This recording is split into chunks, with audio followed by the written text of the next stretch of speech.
Hello again, everyone. This is Doug Farrick, and we are looking at Lesson 2 in our 12-part series, How to Create an Artist Website. And today I wanted to take a look at finding a domain name. Now, certainly if you do not have a website, you will need to have a domain name. And even if you do have a domain name, there's a slight possibility you'd want to change it and or develop further products and or offshoots of your current website. So always a good idea to be on the lookout for good domain names.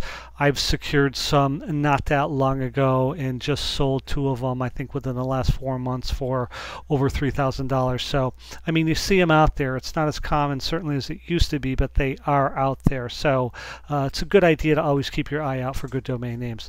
Anyways, we've got a couple strategies right off the bat that I want to talk about. First is the branding, or how you'd like to brand your domain name.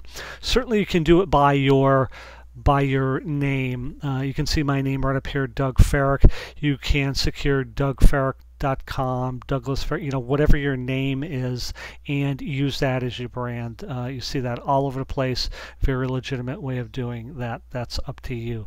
Secondly, you can brand around your particular artwork, your particular style, and or a particular product. For example, Doug's oil paintings, Doug's art prints for sale, etc., etc.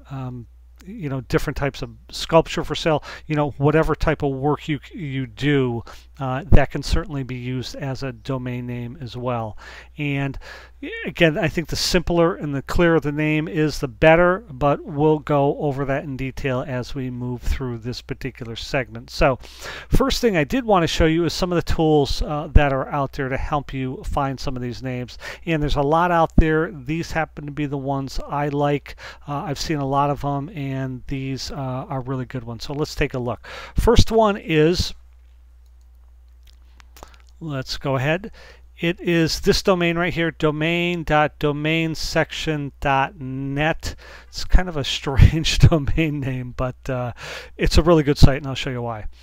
Let's go ahead under here, domains, under name suggestion tool.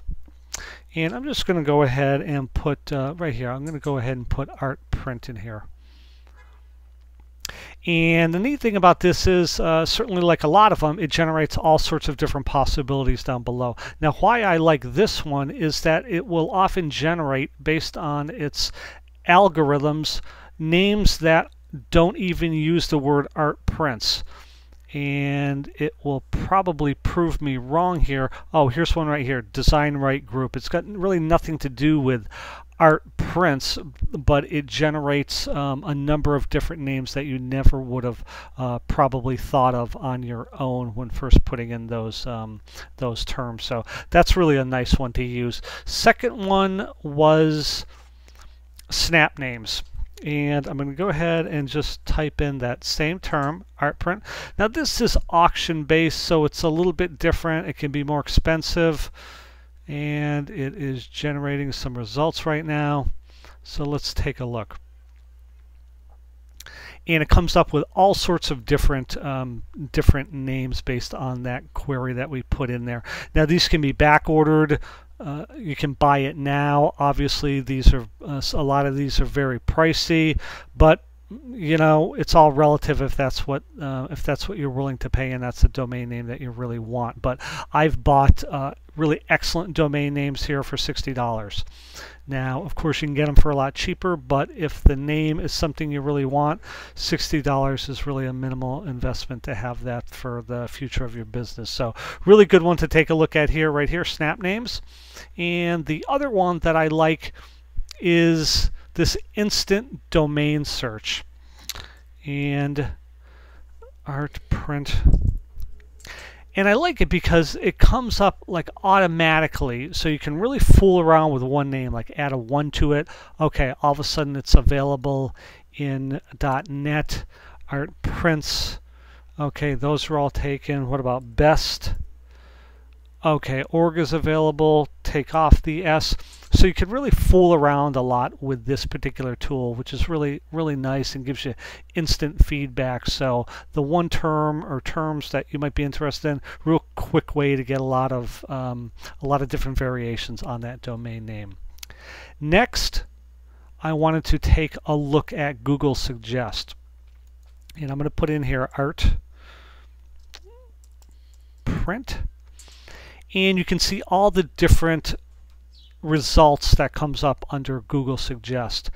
Now, these are really good domain names in and of themselves right here, because we know people are searching for these terms because they're showing up here. And it's funny, they used to have the number next to it as to the search results, but they did away with that, I think, because there was some issue around the accuracy of it. Anyways, these would be all great. I mean, if you had a business that was in line with this particular search term and it was available, it's an awesome one, because you're going to also benefit from the organic traffic that people would enter in this term. So that's a really good way of looking at terms. And often I'll just look at Google Suggest and for example, art printing, and put that into a particular domain search vehicle and see if that's available. So we'll actually look on that on the next segment. But the other one I want to look at too was the Google AdWords tool. And you can just type in Google keyword tool, and let's go ahead and put in art print and go ahead and get some suggestions. And you can see all the different information you get here from, search volume in April, in May, and there's different match type here, broad, phrase, exact. I'm not going to go into all those specifically, but broad match is really, these terms can show up in any order in, in front, back. They can, it can be like art, sale, print, car, whatever. As long as those two words are in there, it would find itself under broad match. Whereas, for example, exact match this is the exact term that people are looking for, art print. And of course, the volume changes a lot. So those are a lot of good tools to explore when you're looking at domain names. And just a couple final points.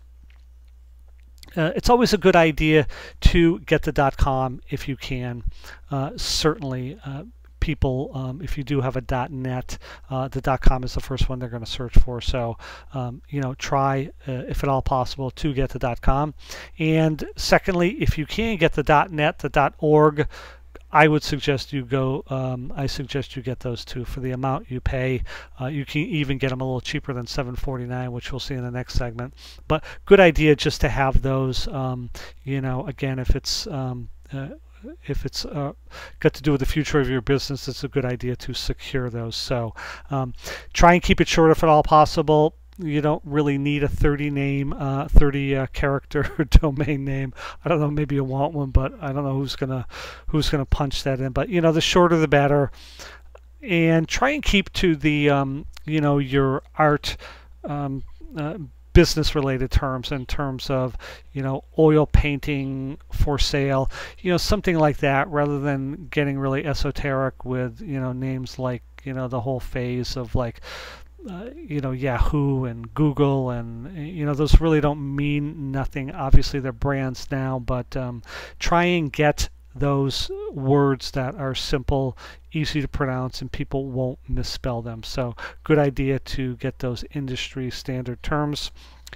And you might also want to get different domain names for different product lines you might develop down the line, different forms of art products you might want to develop, even different sites. So, and even for different possibilities to sell them down the line. So they're out there.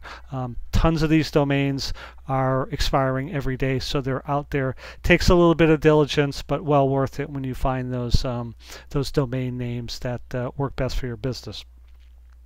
Try and avoid hyphens and numbers. I know I know some people do like numbers, but it can get really confusing if you have a 2 or 3 and people don't know whether to put in the numeral 2 or the TWO. You know, we're trying to lessen the confusion here, so I would avoid those if possible. The only caveat to that is sometimes people use 1-800 or 1, for example, 1 art print, and sometimes that is a benefit in terms it can get you a little bit higher of a placement in different directories, because 1 typically they put that before A's and B's, so you can really get a little bit higher up on the board. So anyways, that's something to fool around with depending on what your business is going to be. The another point is be careful of trademarks. Certainly this varies across the board, but it's not a good idea to be putting in domain names with Walmart and Apple and, you know, some of these names here too. I mean, you will get a cease and desist letter awful fast and cause a lot of nastiness. So just be aware of that. Often, you know, you can't put those type of names. A lot of names are trademarked and you can't use that. So anyways, we'll also have a domain name checklist that we're going to include in this lesson as well. And that is it for this particular lesson. The next lesson we're going to be going into actually registering these domain names. There's a lot of tips and tricks and ways to save some money that we're going to show you in lesson 3. So look forward to having you join us for that, and I will talk to you very soon.